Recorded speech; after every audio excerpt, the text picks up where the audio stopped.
Welcome back to Schmattz Outdoors, everyone. It's finally here. It's been a long wait. I'm excited. I'm nervous.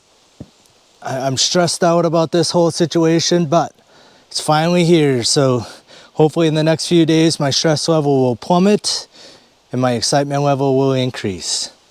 If you guys are wondering what I'm doing, I am out here in the North Woods of Minnesota baiting for bears.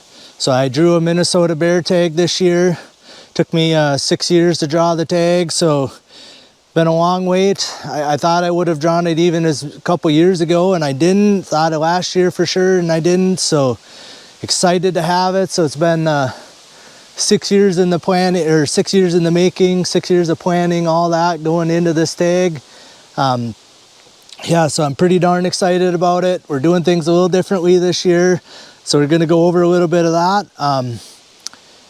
I'm at my first bait site. I got everything all set up. I just gotta turn my trail camera on and get out of here. But what we got is I got my bait site right here, and we'll get into that in a second. There's actually a trail kind of goes off that way, one through here, and then there's a trail right over here, kind of goes off through the woods, and it continues on back this way.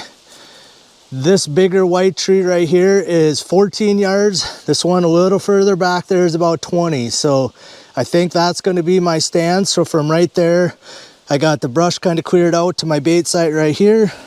I'm not real worried about this. If the bears start hitting this, they'll trample all these weeds and everything down in here. So yeah, I'm not going to hang my stand till next weekend. I only can bait on the weekend, so we're gonna bait heavy for the next couple days and then come back and next weekend bait again, and then come the next weekend and bait, and then start hunting on Labor Day. So yeah, deer stand over there, shooting lane over to here.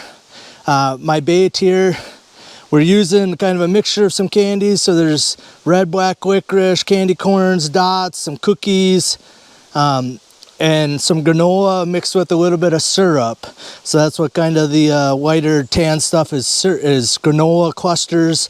I also spread a little bit of honey around on the ground, some used honey that not used, but honey that can't be sold. It's not quality enough to sell. So I put that kind of literally in an arc around my bait here. I don't think the bears are going to walk through the brush, and even if they do, they're going to get over here. The idea is to get the honey on their paws, and then as they leave here, going whichever direction, they'll kind of make me scent trails coming into my bait. Up on these trees here, I sprayed some liquid anise on the underside of the leaves on this one, and I sprayed some liquid smoke on the underside of kind of these. So I spray that stuff as high as I can get it up there. My little spray bottles don't spray real high, but I got it probably maybe close to 15 feet up there. So the wind blowing at all is gonna catch that and, you know, take that scent out through the woods out here. And I spray the underside of the leaves, one, because I'm spraying from the ground, but it also protects it a little bit from the rain. So if we get rain or a heavy dew tonight, the smell is on the underside of the leaves, and the dew should run off and not wash my scent off. So yeah, I'm coming in from back over this way. This bait is going to be set up for a southeast wind, which is going to be blowing, you know, southeast is this direction. It's going to be coming and then blowing towards my stand. Just back here, you can kind of see the blue sky. There's actually a big ditch right there, and then a farm field with soybeans on it behind me there. So the hope is that the bears won't try to circle downwind to me, because they don't want to get out towards that opening. So the thought is all the main block of woods is this direction. So with a southeast wind, that's when I'll be hunting this bait.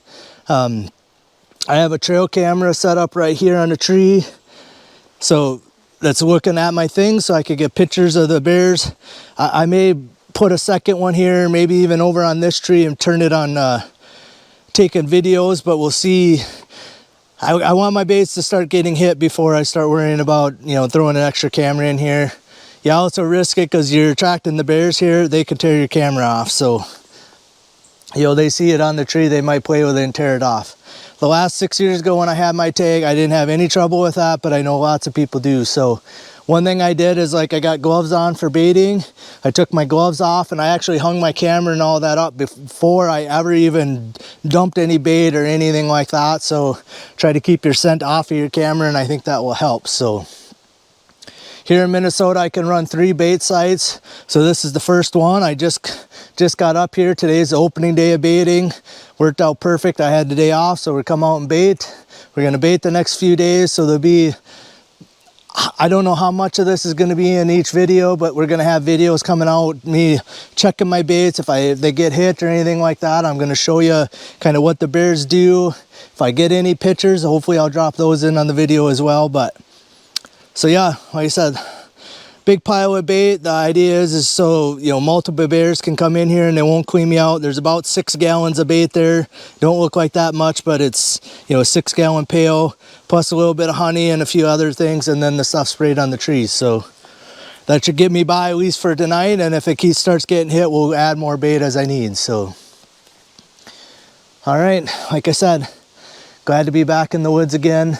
Got a beautiful day. It's in the low 70s out here. It's supposed to get cold tonight and the next couple nights. So I think that's only going to help out my baiting here. So, or help out with bear movement. And hopefully I can get bears hitting my baits right away or fairly quickly here. Hopefully in the next couple days, so I can at least get some pictures to show you guys. So, all right, we're going to turn my camera on, my trail cam. We're going to shut you guys off and we're going to get the heck out of here and go set up the next one. All right, guys, we're to bait site number 2. This one went quite a bit quicker than the first one. I mean, I was ready for the first one, but it just seemed like it took me a little bit to get everything set up in there. This one was pretty quick, so got my trail camera right over here to the side. I have my sign with my DNR number and stuff on it next to that, so that's why I'm not showing it. So right there's my trail camera right here. My sign is right here that I'm not going to show you. So this bigger tree right here is going to be my stand tree. I'm hoping to get up quite high in there because it's only like 12 yards to there. But as you can kind of see, there's not a lot of bigger trees and it's real high stem count in here. So it's like, you know, over here I could maybe get my bait over there, but then this clump of trees and this clump of trees is blocking that tree.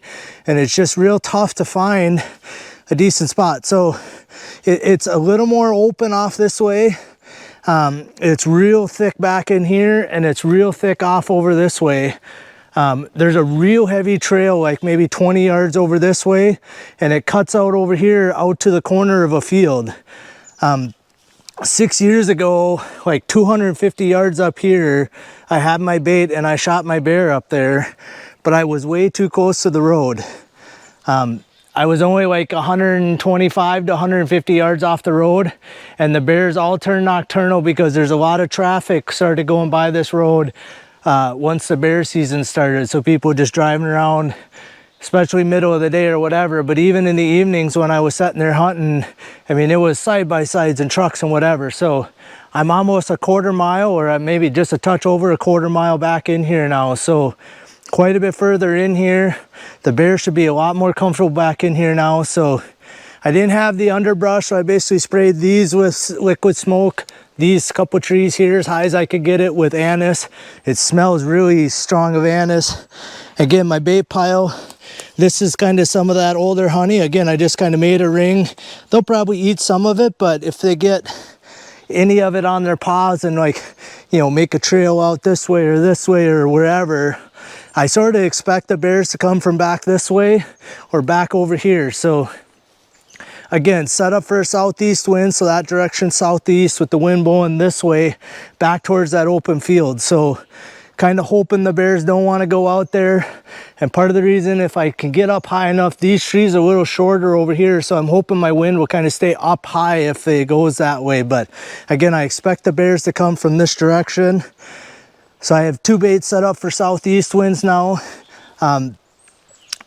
Last time I was up here, it was like almost every other day, flip back and forth between our predominant winds northwest, but we kind of get the little cold fronts or whatever keep going through every couple days, and it changes from a northwest to a southeast to a northwest to a southeast. So again, this stand be set up for a southeast wind. The field out there has soybeans on it too, so again, I don't know.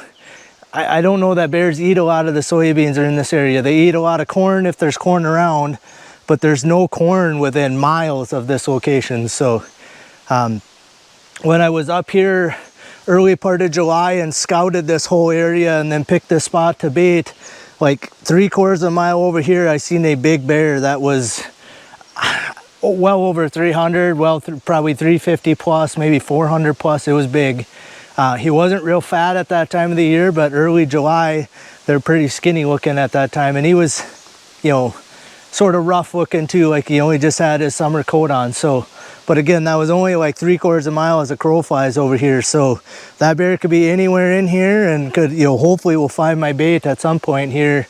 Because in my mind, this is my #1 bait, especially if I get a southeast wind. So, but yeah, so I again kind of use this stuff as a backer, so the bear's got to come over and hopefully come in this way or this way, broadside to the tree that I want to shoot them out of. Because I don't really want them, like, I mean, if they come straight in, I can't shoot them until they turn or do whatever here. So I want to get them around this clump of trees on this side to get them so they're in plain sight of my tree over here.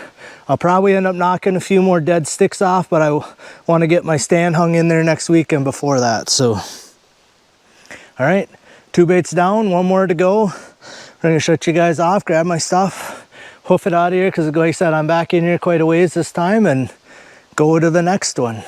1 more to go today, and go and relax.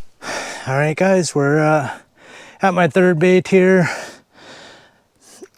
After I was up here in July, I realized that how I had set this bait up, you know, kind of figured out what I was gonna do. I did not like my setup, because I want this one to be for a northwest wind. So I got the first 2 were set for southeast winds, this one a northwest wind. So like out here, but you guys are gonna be like maybe 50 yards, 75 yards out here, there's actually this trail here. It's kind of a trail, goes through the woods here, goes out, and then there's a cross one, and I had put my setup kind of on that corner of all that. But then the cross one was actually going to be behind me for a northwest wind, and I didn't like that. So what I got set up is I actually stopped short on the trail, bait there. I got kind of my honey and everything around there. I sprayed some of these trees and some of these trees. Trail cam right over here on the tree, and then this is the tree I'm going to set up in. It's about 15 yards from there to here, maybe just a touch more, 16 yards. I would have loved to have been just a little further, but again, it's so thick that, you know, I had to cut like all this brush and this down in order to get me a shooting lane from back there. And there just isn't that many trees. Like all these trees are all, you know, only 2 inches around or less. Like this one is only, you know, like I said, right at 2 inches. This one's only maybe 4 inches, but you get up here where I would be or even less. So it's just, that's part of the struggle with doing this, is trying to find a good stand. So I'm going to be hunting in a saddle, so I'm actually going to be hanging off of this side of that tree. So I'm going to be over here. I actually like that I got all that brushy stuff behind me kind of to blend me in. So from there to here, I should have a pretty good shot. Again, the trail goes here. There actually looks like kind of off this way there might be a trail, and then off through here maybe. So there's lots of scent in here now. So even if the bears are out there, hopefully that the wind will be blowing southeast at some point, and the bears from out there will catch my scent of this and find my bait here. But I think that's going to wrap up this video. So day 1 of baiting is done. It's been a lot more work than I thought it was going to be. Like this little trail all the way through here, I kind of trimmed it when I was here after I kind of figured out where I want my bait. Like, you know, trimmed some brush so it's not going to be hitting me in the face. But I think the bears actually had knocked some of this smaller stuff like this had some berries on there, and the bears kind of knocked them down since I was here. So it made it kind of a struggle coming out here. So we're going to actually trim a little bit on my way back, so I have a little better walkway in and out of here after today. So, but yeah, we definitely have some scent in the air. I mean, I could smell the liquid smoke, smell the anise, and then like I said, we got, you know, cookies, granola, candy, all that stuff. There's about 6-gallon pail full of it there. So for the first day, that's what I dumped, and then the rest of it's just going to be a 5-gallon pail at a time. Tomorrow I'm going to carry a 5-gallon pail in here. You know, I doubt they'll eat all of it in one night, but I'll bring a 5-gallon pail even if I only dump half of it. I still want to make sure there's plenty of bait here every day. And then today's Friday. On Sunday when I come back to bait, I'm going to make sure there's a good pile of bait at each one of these. So if they got hit at all, I may dump a whole 5-gallon pail or more, even if there is some bait here. So, but yeah, we're going to get my pack on, and like I said, we're going to trim some brush on the way back out of here, and I'm getting hungry. I'm going to go get me a bite to eat, I think. So I appreciate you guys following along. Again, this is going to be a somewhat semi-live series, so you know, the 15th of August today, this should be going up sometime early September, so it's not going to be that far past when I'm actually filming out here, when you guys are going to be seeing all this. So I hope you guys enjoy the series. I hope at the end of this there's a bear on the ground, but you know, if there isn't, there isn't. That's why it's called hunting and not killing. So all right, like I said, we're going to pack up my stuff here and start the long walk out of here, and we'll see you guys tomorrow.